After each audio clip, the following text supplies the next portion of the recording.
Well, good afternoon, everyone, and thank you very much for your patience. I do have quite a bit to cover today, so thank you in advance while I go through some detailed information here. First of all, let me address the ongoing situation in the Middle East and the Department of Defense response. And then I'll discuss the reports of drone attacks against U.S. facilities in Iraq and Syria. As you are all aware, Secretary Austin recently directed several steps to strengthen DoD posture in the region to bolster regional deterrence efforts, to include deploying the USS Ford Carrier Strike Group to the Eastern Mediterranean, along with the USS Eisenhower currently underway and en route. Additionally, we are also enhancing our fighter aircraft presence in the Central Command region to provide additional capabilities.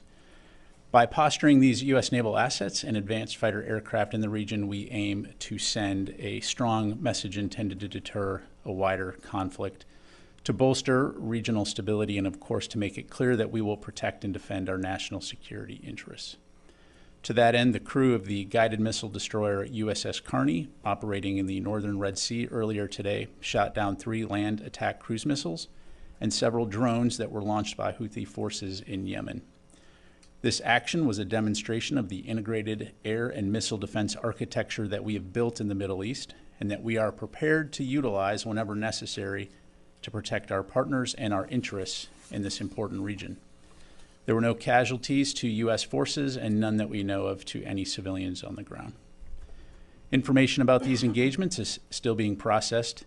We cannot say for certain what these missiles and drones were targeting, but they were launched from Yemen, heading north along the Red Sea, potentially towards targets in Israel. Our defensive response was one that we would have taken for any similar threat in the region, where we're able to do so against our interest personnel and our partners. This attack may be ongoing, so if we have more information to share, we will. But again, as the Secretary has made clear, we have the capability to defend our broader interests in the region and to deter regional escalation and broader expansion of the conflict that began with Hamas's attack on Israeli civilians on October 7th. The crew of the Carney did just that, and across the force we will remain vigilant to any other potential threats. And while I'm on the topic of threats, let me provide an update on the reports of several drone attacks against U.S. facilities in Iraq and Syria. Early yesterday morning, Syria time, October 18th, the At-Ta'f garrison in Syria was targeted by 2 drones. U.S. and coalition forces engaged one drone, destroying it, while the other drone impacted the base, resulting in minor injuries to coalition forces. Also, the same morning, Iraq early warning systems indicated a possible threat approaching the airbase at Al-Assad, and base personnel sheltered in place as a protective measure. Though no attack occurred, sadly, a U.S. civilian contractor suffered a cardiac episode while sheltering and passed away shortly thereafter. And our deepest sympathies and condolences are with the loved ones of the individual who passed away. And as you know, the day before, on October 17th, U.S. military forces defended against 3 drones near U.S. and coalition forces in Iraq. In western Iraq, at Al-Assad Air Base, U.S. forces engaged 2 drones, destroying one and damaging the second, resulting in minor injuries to coalition forces. Separately, in northern Iraq, U.S. forces engaged and destroyed a drone near Bashir Air Base, resulting in no injuries or damage. And while I'm not going to forecast any potential response to these attacks, I will say that we will take all necessary actions to defend U.S. and coalition forces against any threat. Any response, should one occur, will come at a time and a manner of our choosing. Now, in light of all of this activity, Secretary Austin continues to actively engage with his counterparts and leaders within the Middle East. Today, he conducted a series of calls, which included discussions with His Highness President Sheikh Mohammed bin Zayed of the United Arab Emirates, Amir Sheikh Tamim of Qatar, and Saudi Arabia Minister of Defense Khalid bin Salman Al Saud. Secretary Austin also spoke with Israeli Minister of Defense Yoav Gallant just a few moments ago. And during these calls, he reiterated U.S. support for Israel's right to defend itself from terrorist attacks, and also underscored the importance of safeguarding innocent civilians, both Palestinian and Israeli. He emphasized again that any country or any group thinking about trying to take advantage of the situation in Israel to try to widen the conflict should think twice and not doubt the resolve of the United States. It is our aim to avoid any regional expansion of Israel's conflict with Hamas, but we stand ready and prepared to protect and defend our partners and our interests, and we will act to do so. Readouts of these calls will be posted to the DoD website later today.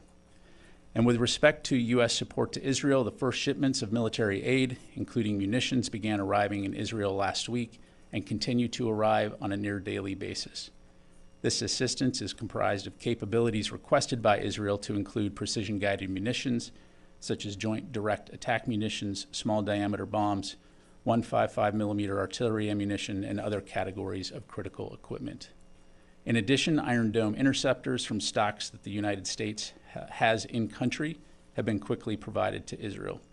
And in the days ahead, we'll be flowing additional Iron Dome interceptors so that Israel has the capabilities they need to sustain their Iron Dome defense systems and protect their citizens and cities from rocket attacks. We will leverage several avenues available to us to include our stocks and industry channels that reinforce the United States' unwavering and ironclad support for both the Israeli Defense Forces and the Israeli people. As always, the Department of Defense will continue to support, plan, and undertake these critical missions professionally and with the inherent right to protect our force. And with that, I will be happy to take your questions. We'll start with AP Tarkot. Thank you, General Ryder. Could you also talk about, apparently there's a new round of attacks at Al-Assad that is occurring either now or has happened today. Do you have any information on that? Yeah, thanks, Tara. I've seen some reporting on that. I don't have any details to provide right now, but certainly as more information becomes available, we'll pass that along. And then more generally, as this violence has upticked since the hospital bombing, what protection measures are you taking, particularly like for the forces in Entente, where there's been so much activity over the years as fighters have tried to move weapons and people toward Hezbollah? Yeah, certainly we take force protection extremely seriously, and we will continue to do so. I'm not going to get into specific force protection measures other than, again, when we have forces in harm's way, we're going to look at all possible efforts to ensure that they remain safe and are able to stay focused on their mission. So this is something that we'll continue to monitor, but again, we are going to take force protection very seriously. But can you say like you've strengthened or taken additional force protection measures, and are you seeing more activity, more drone activity like in the last couple of days than you have, for the last few months? We are certainly taking appropriate force protection measures to ensure the safety of our troops. Again, I'm not going to get into specifics. Clearly, this is an uptick in terms of the types of drone activity we've seen in Iraq and Syria. But again, yeah, I'll just leave it at that. Thank you. Jeff. Hi, sir. This is a sensitive question. There's a lot of talk among special operations veterans that when President Biden went to Israel, he had a picture taken with some service members who look like special operators.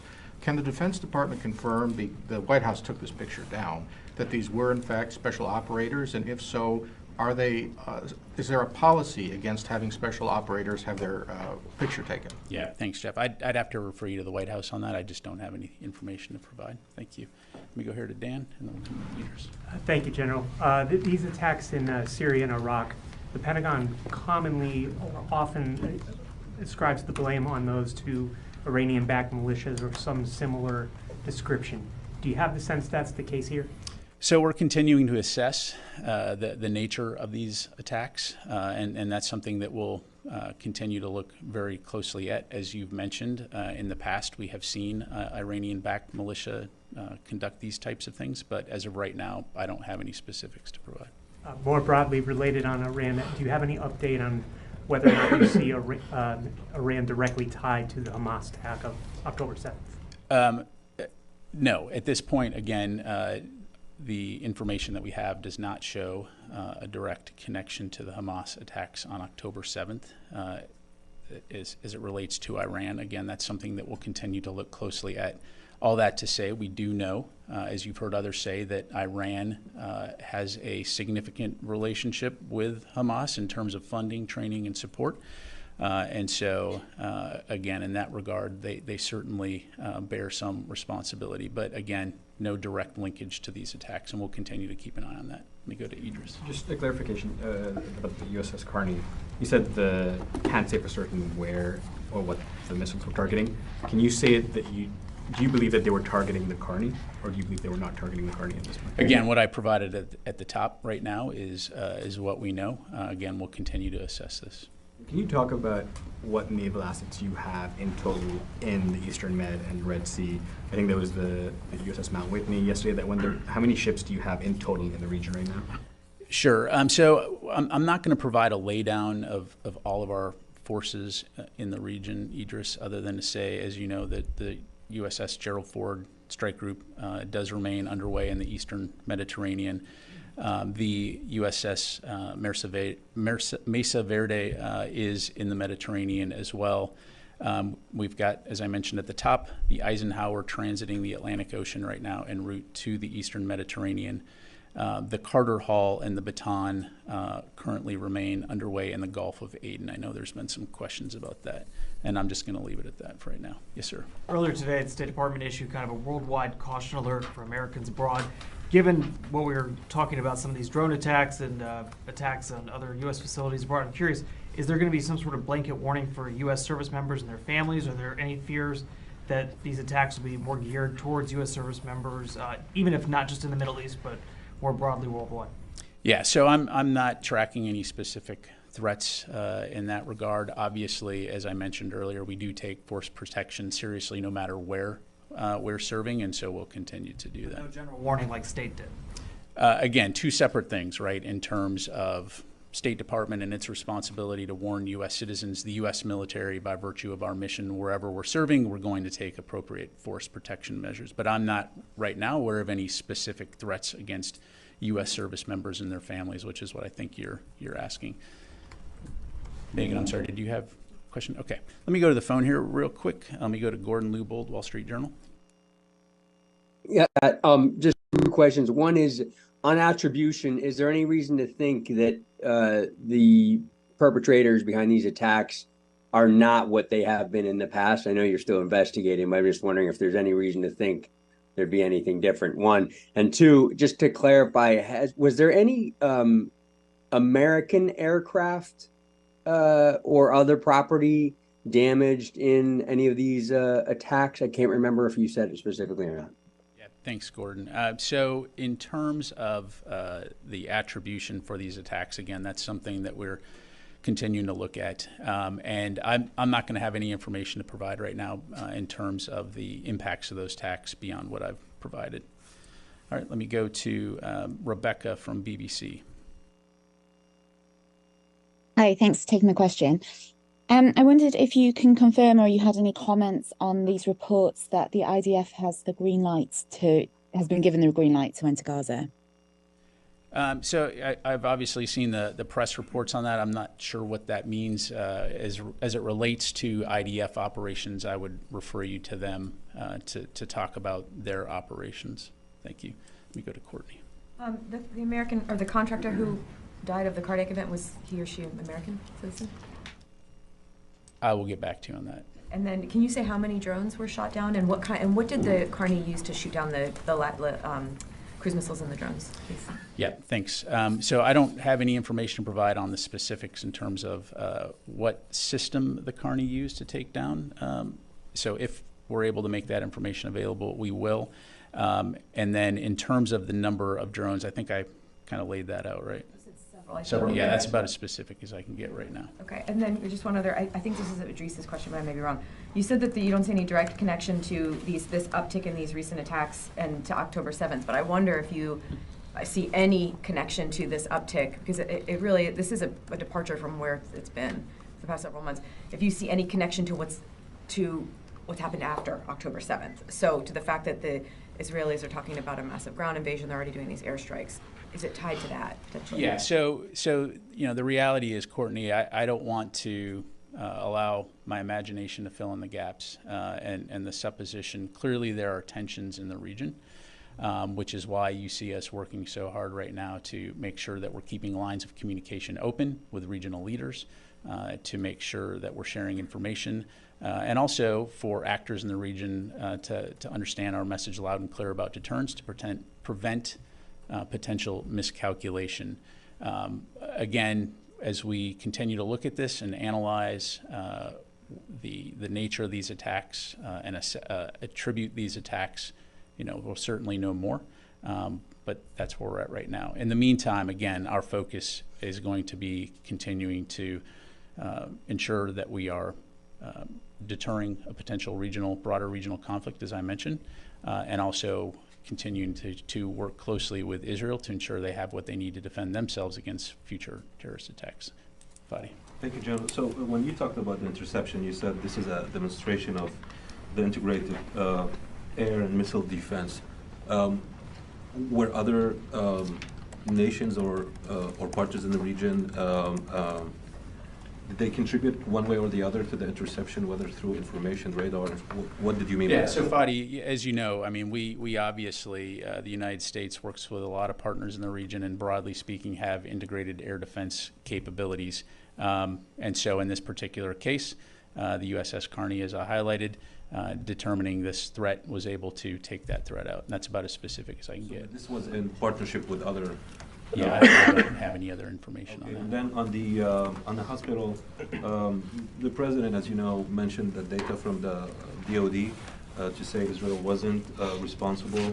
The IDF used Al Jazeera broadcast to make the case that it was a Islamic Jihad. Very detailed investigative report about that based on our broadcasting.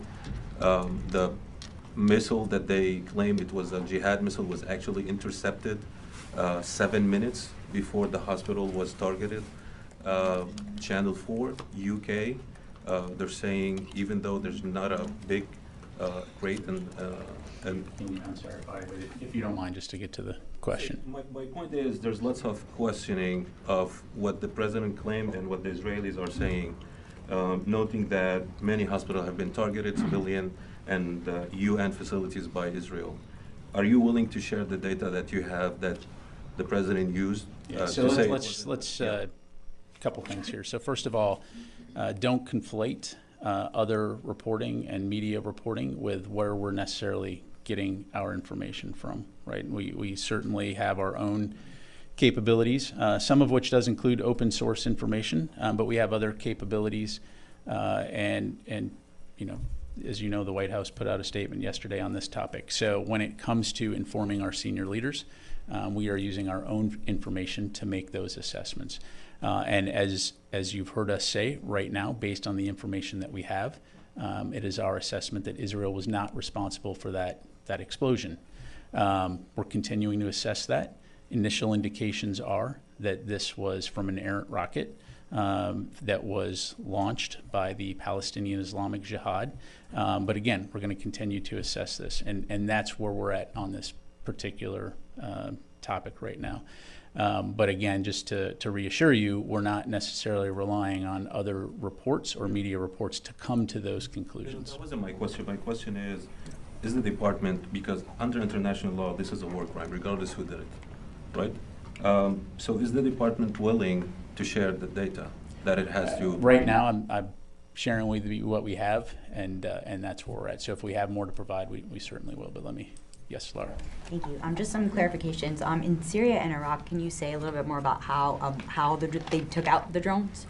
And then on the Carney, could you give more specifics on where the intercept took place? Was it over land or over sea? Sure. So my understanding on the latter, and again, we'll have more details potentially in the future here. But my understanding was it was over water. As far as the taking out the drones, I'm not going to get into specifics other than to say defensive systems on those facilities were able to successfully take those drones down. So not fighter jets this time. Correct, not fighter jets. And then just a broader question, just given all the assets that have been sent to the region for deterrence, and then given these attacks, is deterrence working? And do you see this as an escalation of the conflict? Yeah, so it's a great question, and what I would say is it's important, again, take a step back. Now, first of all, these attacks, these small-scale attacks, are clearly concerning and dangerous, right? And we're going to, as I mentioned, we're going to do everything necessary to ensure that we're protecting our forces. And if and when we choose to respond, we'll do so at a time of our choosing. But if you step back and look again at what our broader strategic aim here, which is to deter a broader regional conflict, which is why you see us putting additional forces into the theater, which gives us more options to respond, which is also why you see us continuing to communicate very actively with partners in the region, as well as potential actors who might want to try to take advantage of this. So again, right now, this conflict is contained between Israel and Hamas, and we're going to do everything we can to ensure deterrence in the region so that this does not become a broader regional conflict. Let me go to Tony. Yeah, I was going to, if you could square that circle again. Somebody while listening in on this is going to think the Middle East is on fire now because of the U.S. helping after October 7th. Broadly, you don't see any connection between these Yemen, Syria, and Iraq at this point in terms of Iran directing or some great hand directing the attacks. Again, right now, I think you have to look at these individually. Again, we're taking them seriously and we're responding appropriately, obviously, ensuring that our forces are protected. But again, our focus is on deterring a broader regional conflict, and right now, this conflict is contained between Israel and Hamas. And we'll continue to work very closely with partners in the region and allies to ensure that we can maintain deterrence going forward. Question follow-up. What advanced aircraft are you talking about, and where are the Iron Dome interceptors from the United States coming from? Are those from Army stocks being flown to Israel? In terms of the interceptor ammunition, Tony, we'll have a variety of means available to us to include stocks that are already in Israel. And so, again, I won't get into specifics on where exactly they're coming from other than we have a variety of means to do that. And then I'm sorry, your first question. You did say, though, they were being flown from the United States, the interceptors, follow-on Iron Dome interceptors. So I'm just asking, are those the Army stocks? In terms of the interceptor ammunition, yes. Same thing, interceptors. Yeah, I mean, again, we have a variety of sources, both U.S.-based and then also coming from within Israel. F-35s, are those not being redeployed to the region? And then in terms of advanced fighter aircraft, just to clarify, in terms of F-16, F-15s, right now I'm not tracking any F-35s to read out on that front. But again, if that changes, we'll let you know. Thank you. Okay, thank you. Time for a few more. Yes, sir. You're raising your hand, but you're not looking. Yes, sir. No. Yes, thank you. So I have a couple of questions on Ukraine. So there are reports that the Pentagon plans to send Israel artillery shells that were initially designated for Ukraine. Could you provide any comments on that? I don't have any information on that other than to say that we are confident we can continue to support both Ukraine and Israel in terms of their defensive needs. One on ATACMS, so could you specify how many missiles has the U.S. provided for Ukraine? Are there any conditions on their use on the battlefield? And your assessment, how will they complement Ukrainian abilities? Sure. So no, I can't get into the specifics in terms of the number of ATACMS that we provided, but just like all of the other systems and equipment that we've provided to Ukraine, it is with the assurances that this will be used within sovereign Ukraine to take back and defend sovereign Ukrainian territory. Quick follow-up. So Ukrainian Foreign Minister said that this is not the first shipment. There was a commitment to provide more ATACMS for Ukraine in the future. Could you comment on that? I don't. Again, we're going to continue to consult with Ukraine, our allies and partners, to ensure they have what they need to defend themselves against Russia. Okay, let me just go to the phone here real quick. Jeff Selden, VOA.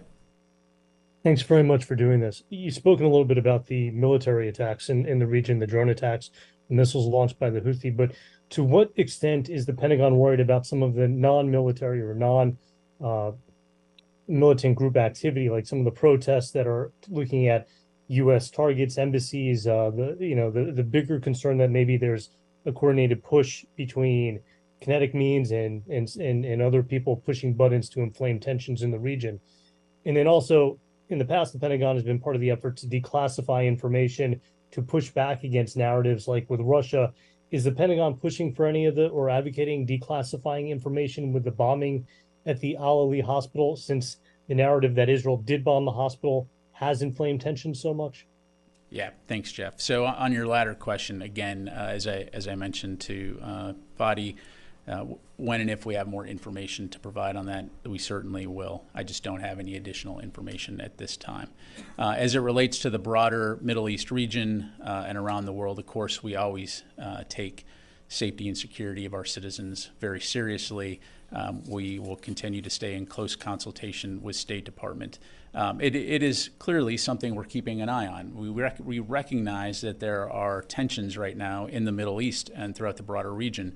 Again, I'm not tracking any specific information regarding the specific targeting of American citizens or U.S. military forces or their families. But again, this is something that we will take seriously and do whatever we need to do to ensure their safety. Thanks very much. Yep. Why did the U.S. shoot down these missiles and drones? Why? What was the why in the Northern Red Sea? Who were they protecting? Again, what I read out at the top is what I've got on that, Courtney. But I don't think you necessarily addressed it. I mean, it's pretty uncommon. I think, if I remember correctly, there have been cases of the U.S. intercepting some things in like the Bab el-Mandeb, but I don't ever remember you guys intercepting anything in the Northern Red Sea. So there must have been a reason, something that the decision was made to protect. Was it Israel or? Well, again, as this missile was detected and the decision was made that it posed a potential threat based on its flight profile, and so the decision was made to take it down. That's a threat to Israel or to the again. This is something we're still assessing. Did Secretary Austin have to? Is that a secretary level decision to do that? Not to my knowledge. So it's the ship's commander, or? I don't have the specifics in terms of who made that authorization, but clearly we always maintain the inherent right to self-defense, and so the decision was made to take the shot, and they took it. But you said potentially inside of Israel earlier, just as a clarification, potentially targets inside of towards Israel. Toward Israel. Correct. Oh, okay. Yep. Was it self-defense? Again, what I had at the top there is what I have to provide. Let me go to Mike. I want to ask about the hospital issue again. A lot of outlets reporting these Hamas figures that it was several hundred victims. Now AFP is coming out saying it was like 30 to 50. I was wondering, does the U.S. have any better idea of actually how many casualties there were from it? Yeah, thanks, Mike. So the short answer is not yet. That's something that we're looking at. And like you, we've seen numbers all over the map. So that's another aspect that we're looking at right now. Thank you, sir. Thanks, General. On Tuesday, the Pentagon announced that it was giving the sort of ready-to-deploy order to around 2,000 troops, but that units had not yet been identified. Have any units out of those 2,000 rough troops been identified yet? Yes. So we have identified units, but what I will tell you is right now we're just not going to go into specifics unless those units are actually tasked to deploy, at which time we will be prepared to talk about what those units are. Are you able to at least say whether those units are stateside or OCONUS at the moment? I am not. Thanks. Yes, ma'am. Thank you. Secretary Austin has stressed the need to focus on the post-war plan for Gaza war. President Biden mentioned the mistakes done by the U.S. after 9/11, which could be the invasion of Iraq or the strategies there, I don't know if you agree, which caused improvement in Iran's position. And 2,000 forces ready in the Mediterranean. Spokesman Kirby told that no intention to put U.S. boots on the ground. My question is, even though the U.S. tries to limit the damage, does the Pentagon assess a big war impact in Iran, Syria, even Turkey, and any preparation of U.S. military presence on the ground in a post-war future scenario in the Middle East again?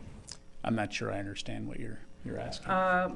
The question is, even you are trying to limit the damage, do you assess a big and large war in the Middle East, including Iran, Syria, and Israel? Do we assess a large war?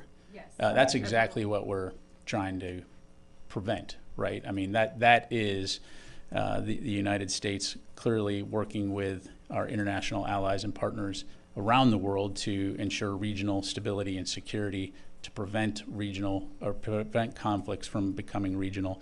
And again, like everyone else, all peace and freedom loving countries, we want people to be able to live in peace, security, and stability, and we will continue to stay focused on that. This is a very unfortunate situation right now that we're seeing play out as Israel tries to defend itself from Hamas terrorist attacks, and so we'll continue to stand by the people of Israel as they look to defend themselves and their country. But certainly, when it comes to the broader Middle East, no one wants to see this expand into a broader regional war, and we'll continue to work with our allies and partners to prevent that. To happen in this case? I'm not going to get into hypotheticals. I think you and I would both agree that we certainly would not want to see that. All right, time for a few more. Yes, sir. Just real quick, I wonder if we can clarify the nature of the minor injuries by a coalition person sustained in Iraq and Syria. I cannot, other than to say in all cases they returned to duty. Thank you. Just a quick follow-up. You mentioned that this conflict is assessed to be currently contained between Israel and Hamas. The attacks on the Assad air base were claimed by the Islamic Resistance in Iraq, which is an umbrella term for Iran-backed groups in Iraq. The head of Kataib Sayyid Shuhada 2 weeks ago said that if the Americans intervene in Gaza, the entire, quote, axis of resistance will intervene and the entire region will catch fire. Hadi al-Amri, head of the Badr organization in Iraq, said that we will consider all Americans legitimate targets if the U.S. intervenes in the Gaza conflict. Yemen's Houthi leader said a similar comment, saying that his side was in total coordination with other IJC-backed groups across the region. Does the department really see no connection between the Gaza war and what just happened? Look, again, it's important to separate these attacks from the current situation. We're going to continue to assess attribution on these. Certainly, rhetoric from hate groups is not a new thing in the region. We're, of course, going to take all of that seriously, but we're also not going to overreact. We're going to continue to do what we need to do to deter conflict and ensure regional stability, while at the same time supporting Israel. Okay? All right. Last question. Thanks, General. So the State Department has released numbers that about at least 30 American citizens died in the initial Hamas attack in Israel. Do you have any data on whether, how many of those were combatants, like dual citizens fighting with Israel, or how many were just tourists or U.S. civilians over there? Yeah, I really don't. I don't. And actually, I apologize. One more from the phone here. Let me go to James from Messenger. Hi, thank you. So if you historically look at any U.S. airstrike that accidentally kills civilians, even if those civilians are co-located with enemy combatants, the U.S. typically takes responsibility for that incident. Israel's position has been that in airstrikes in Gaza, it is not their fault that innocent civilians have been killed. In fact, it's the fault of Hamas. And I'm wondering where the U.S. stands on that position that Israel is taking. Yeah, thanks, James. So I'm not going to speak for Israel. I will say, and you've heard Secretary Austin say this, that Israel is a professional military. It's professionally led. But this is something that we have been communicating actively, both publicly and privately, in terms of the importance of ensuring, and as I mentioned in my topper, safeguarding civilians, both Palestinian and Israeli, as these operations are planned. And so that will continue to be our position. Thank you. Real quick, are there any special operations forces in Israel right now? I don't have any specifics to provide for you. If your question is, do we have special operations forces conducting, boots on the ground operations? Again, you've heard us say that we are not going to have, boots on the ground.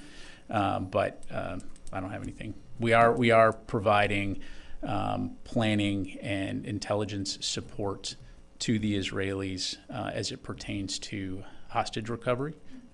That's about the extent of what I'm able to provide right now. Hey, before we conclude, I just want to highlight one other thing. On Tuesday this week, Ms. Laura Cooper, the Deputy Assistant Secretary of Defense for Russia, Ukraine, Eurasia, was recognized as the 2023 Samuel J. Heyman Federal Employee of the Year Award winner.